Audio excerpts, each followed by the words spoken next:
జై శ్రీరామ్. శ్రీమాత్రే నమః. శ్రీ గురుభ్యో నమః. 2026 సంవత్సరం జూలై నెల యొక్క మాస ఫలితాలు. ఈ జూలై నెలలో గోచారంలో ఉన్న గ్రహ గమనాలు ఏ విధంగా ఉన్నాయి? వృషభ రాశిలో మంగళ సంచారం, ఈ మాసం మొత్తం కూడా మంగళ సంచారం వృషభ రాశిలో ఉంటుంది. రవి సంచారం మిథున రాశిలో 16వ తారీఖు వరకు కూడా మిథున రాశిలో రవి సంచారం ఉంటుంది. 17వ తారీఖు నుంచి ఆయన కర్కాటక రాశిలోకి ఆయన సంచారం సాగిస్తారు. అప్పుడే మనకి ఇంకా దక్షిణాయన పుణ్యకాలం కూడా ప్రారంభం అవుతుంది. అప్పటి నుంచి బుధుడు వక్రగతిలో ఉన్నాడు కాబట్టి ఈ నెలలో ఆయన సంచారము కర్కాటక రాశి మిథున రాశిలో ఆయన సంచారం ఉంటుంది. శుక్రుడు ఈ వారం మొదట్లో 5వ తారీఖు వరకు 4వ తారీఖు వరకు కర్కాటక రాశిలో సంచారం చేస్తూ 5వ తారీఖు నుంచి ఆయన సంచారాన్ని సింహరాశిలో ఉంటుంది. ఆయన సంచారం సింహరాశి, శుక్రాచార్యుల వారి సంచారం సింహరాశిలో ఉంటుంది. గురు భగవానుడు సంచారము కర్కాటక రాశిలో ఉంది. సింహరాశిలో కేతుదేవుని సంచారము, కుంభరాశిలో రాహుదేవుని సంచారము, ఆఖరిదైన మీనరాశిలో శనేశ్వరుని సంచారము. శనేశ్వరుడి సంచారము ఈ మాసం చివర్లో ఆయన వక్రగతిలోకి వెళ్తున్నారు. ఇదే ఈ వారం యొక్క గోచారంలో ఉన్న గ్రహస్థితులు. ఇది ఈ మాసము గోచారంలో ఉన్న గ్రహస్థితులు. ఈ మాసంలో ఉన్న ఈ గోచార గ్రహస్థితుల్ని అనుసరించి ఎలాంటి ఫలితాలు ద్వాదశ రాశుల వాళ్ళకి, ద్వాదశ లగ్నాల వాళ్ళకి ఉండబోతున్నాయి. అలాగే ఈ మాసము గోచారంలో గ్రహ గమనాలు ఎలాగున్నాయి అంటే మంచి స్థానాల్లో ఉన్నాయా, ఏదైనా జాగ్రత్తలను సూచిస్తున్నాయా, ఏదైనా శుభత్వాన్ని సూచిస్తున్నాయా? ప్రత్యేకాంశం ఏంటంటే గోచారంలో ఈ మాసం చివరిలో శనేశ్వరుడు వక్రగతిలోకి వెళ్ళడం.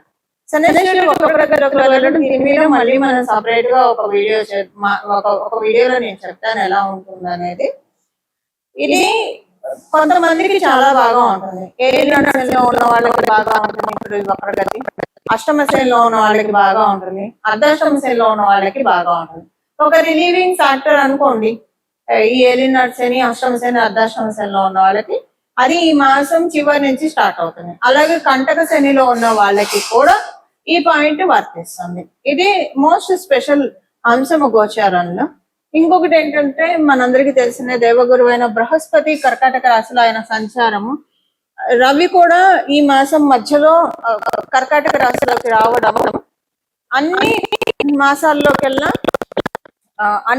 అన్ని రాశుల్లో ఆయన సంచారం కంటే కూడా దేవగురువైన బృహస్పతి సంచారము కర్కాటక రాశిలో, ధనుసు రాశిలో మీన రాశిలో ఈయన సంచారం చాలా స్పెషల్ గా ఉంటుంది.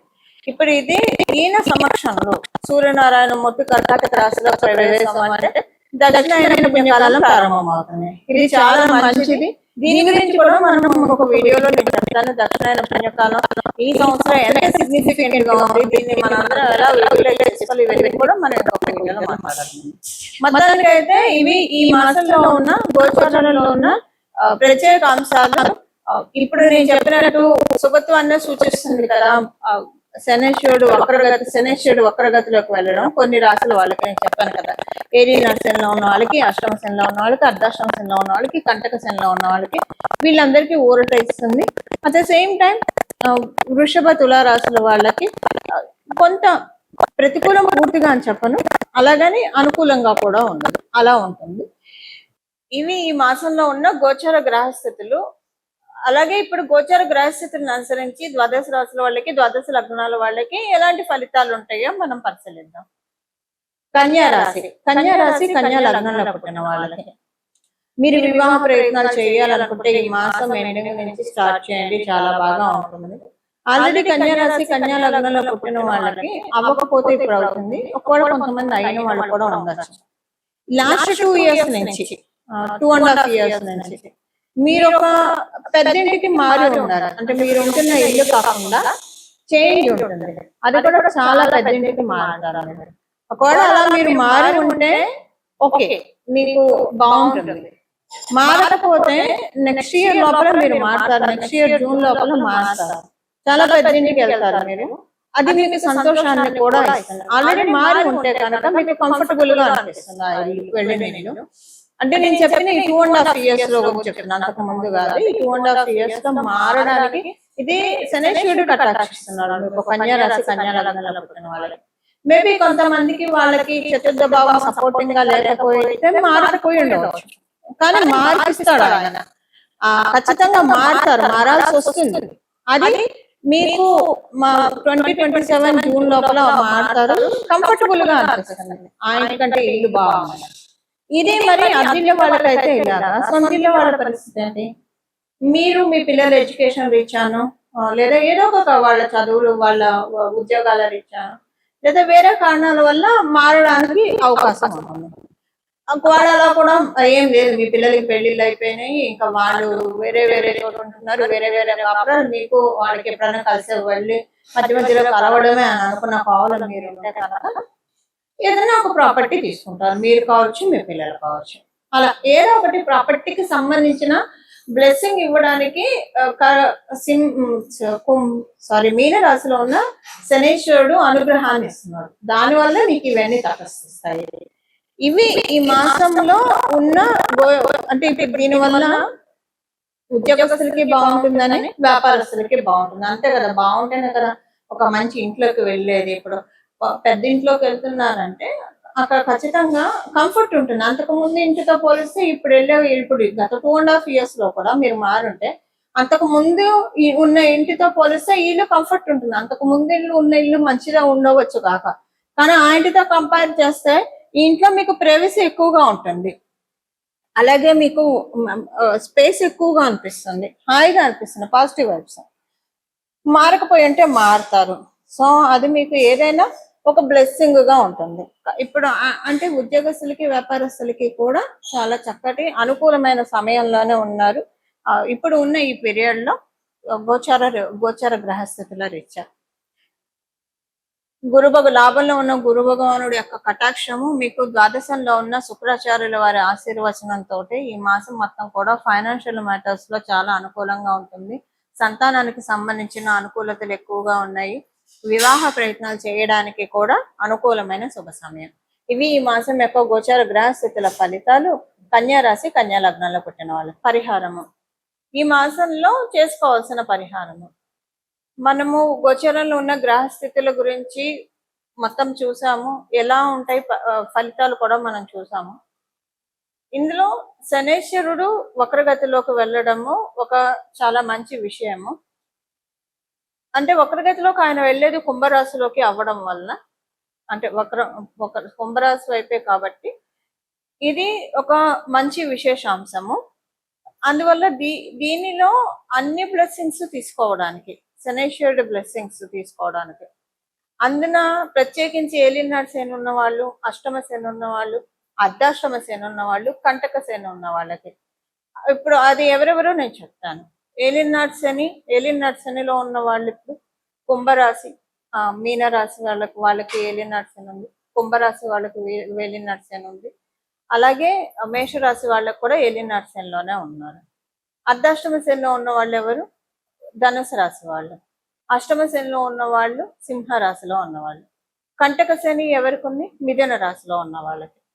సో ఈ రాశుల్లో ఉన్న వాళ్ళకి కావచ్చు, లేదా ఇప్పుడు నేను చెప్పిన రాశులు లగ్నాల్లో ఉన్న వాళ్ళకి అష్టమ శని, అర్ధాష్టమ శని, ఏలినాడు శని, కంటక శని ఇవన్నీ ఉన్నాయి. ఇది దీంట్లోంచి ఇప్పుడు బయటపడటానికి మంచి సమయము. అంటే తర్వాత ఇప్పుడు ఏలినాడు శని కుంభరాశి వాళ్ళకి అయిపోతుంది అనుకోండి నెక్స్ట్ ఇయర్, కానీ మీనరాశి వాళ్ళకి ఉంటుంది, మేషరాశి వాళ్ళకి ఉంటుంది, తర్వాత నెక్స్ట్ ఇయర్ వృషభ రాశి వాళ్ళకి కూడా స్టార్ట్ అవుతుంది.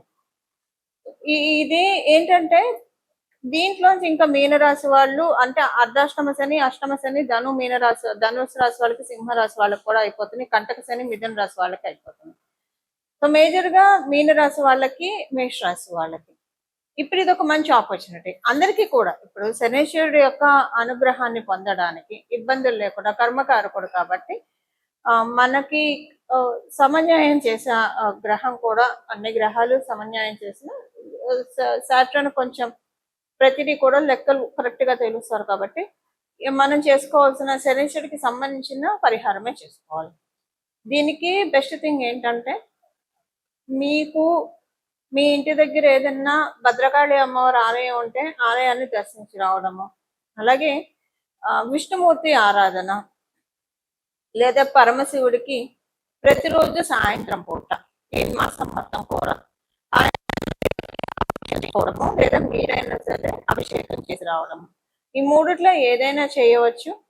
అసలు ఇవేం చేయలేమని అనుకున్న వాళ్ళు ప్రతిరోజు మీకు ఏ గుడి కుదిరితే ఆ గుడికి చెప్పులు లేకుండా కాళ్ళకి వీలుంటే మీకు అవకాశం ఉంటే కనుక కాళ్ళకి చెప్పులు లేకుండా వెళ్ళి దర్శనం చేసుకున్నాను. అవకాశం లేని వాళ్ళు అంటే కొంతమందికి షుగర్ ఇలాంటి ప్రాబ్లం ఉన్నవాళ్ళు చెప్పులు లేకుండా నడవలేరు. సో అలా మీకు ఆరోగ్యరీత్యా ఇబ్బందులు ఉంటే చెప్పులు వేసుకొని వెళ్ళవచ్చు. బట్ వీలుంటే ఈ మాసం మొత్తం కూడా ఏదో ఒక దేవాలయానికి ప్రతిరోజు కుదిరితే ఒకటే టైంలో దర్శనం చేసుకోండి, చాలా మంచి ఫలితాలు వస్తాయి. ఒకవేళ ఒకటే టైంలో చేసుకోవడానికి కుదరలేదు, మీరు పొద్దున సాయంత్రము మీకు ఎప్పుడు కుదిరితే అప్పుడు, సాయంత్రం అయితే మళ్ళీ స్నానం చేసి శుచిగానే వెళ్ళాలి దేవాలయానికి. ఉదయాన్నే అయితే స్నానం చేసి ఉదయాన్నే అయితే ఇంకా బెస్ట్. సో మీకు ఏ టైంలో కుదురుతుంది ఆ టైంలో మీరు దేవాలయానికి వెళ్ళడానికి ప్రయత్నించండి. ఇప్పుడు నేను చెప్పిన వీటిలో ఏదైనా చేసుకోవచ్చు, లేదా రోజు లలిత సహస్రనామం చదివినా కూడా మంచి ఫలితాలు వస్తాయి. వీటిలో ఏదైనా చేసుకుంటే కనుక శనీశ్వరుడు మంచి ఫలితాల్ని ఇవ్వడానికి చాలా చక్కటి, అంటే ఇప్పుడు ఉన్న ఈ వక్రగతిలో ఉన్న శనీశ్వరుడు చాలా మంచి రిజల్ట్స్ ఇవ్వడానికి అందరికీ కూడా అవకాశం చక్కగా ఉంటుంది. ఇవి ఈ మాసం యొక్క గోచర గ్రహస్థితుల్ని అనుసరించిన ఫలితాలు. అలాగే తదనుగుణంగా చేసుకోవాల్సిన పరిహారం. ఇలాగా మనందరం కూడా భగవత్ కృపకి పాత్రలు అవ్వాలని చెప్పి మనస్ఫూర్తిగా నేను కూడా పరమశివుణ్ణి శిరస్సు వంచి ప్రణామం చేస్తూ మంగళం. నమో భగవతే వాసుదేవాయ.